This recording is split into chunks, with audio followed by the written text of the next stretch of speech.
What happens? Time warp.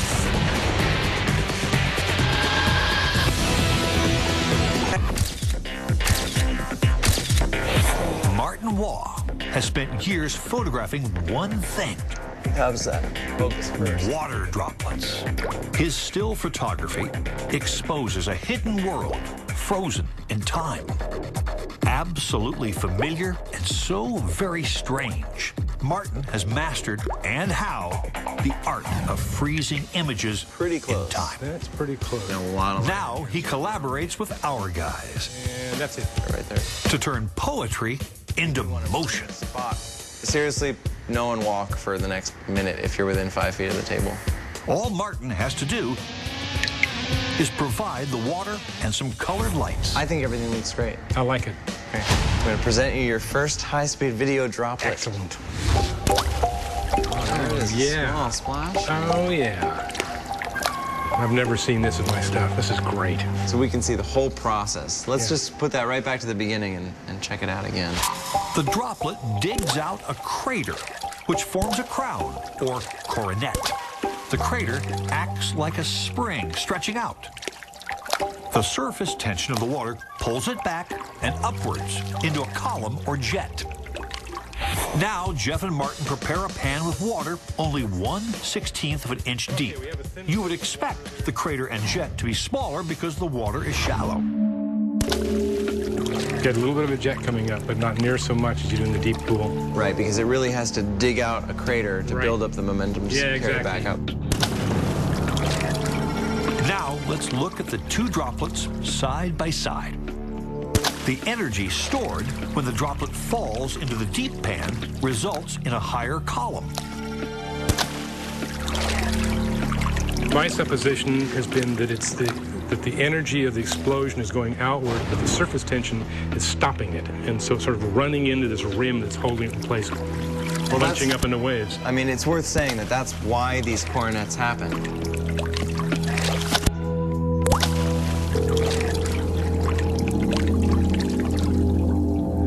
Could two adults have more fun with a drop of water? How about more color? So we have blue on the back side, and the red will be above. Any light or any flat surface, horizontal surface of the water will see the blue. Gotcha. And the front side of the waves will be seeing the red. Clearly, Jeff has met his soulmate. I am launching said droplet. Let her fly.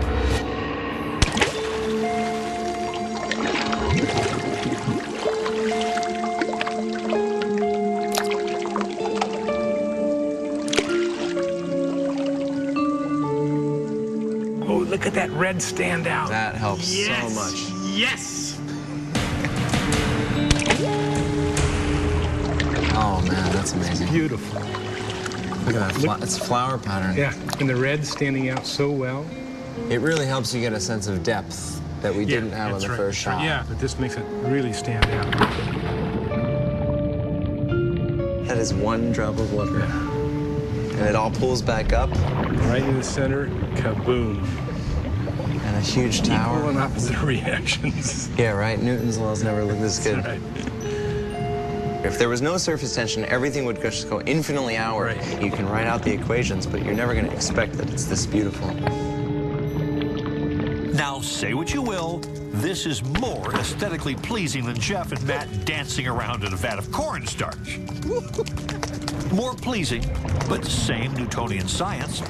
When we come back, the piece of resistance, water resistance, that is. I want to do the thing I've been looking at for 7 years. As Jeff and Martin try and capture the holy grail of water droplet dumbbell. I saw it. We got it. On Time Warp. Everyone has their holy grail, and Martin Waugh, choreographer of the dancing water droplet, is no different. I want to do the thing I've been looking at for 7 years, which is a collision of the splash with another drop. I've never seen it in video. This is why I came here. And we are determined not to let him walk away disappointed. So we need to have a very constant rate because we need about 10 drips a second exactly. About that. Exactly. Now here is the tricky bit. These two geniuses have to time not only the high-speed camera, but stage a 3-part droplet. Whole new tank, right? Yep.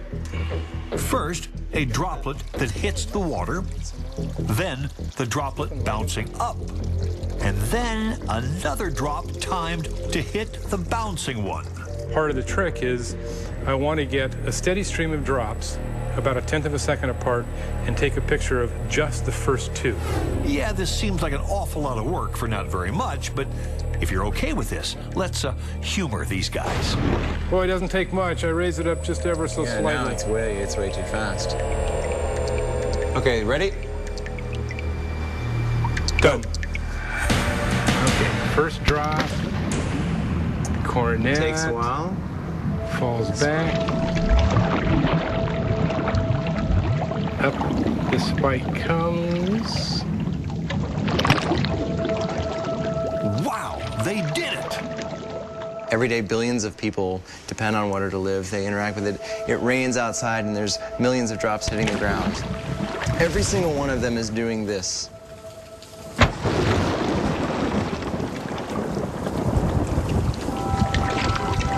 And I think no one really gives that the attention that it deserves.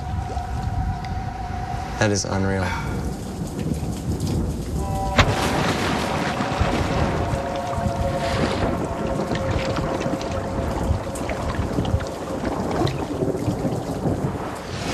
Okay, we're idiots. We thought this would be boring.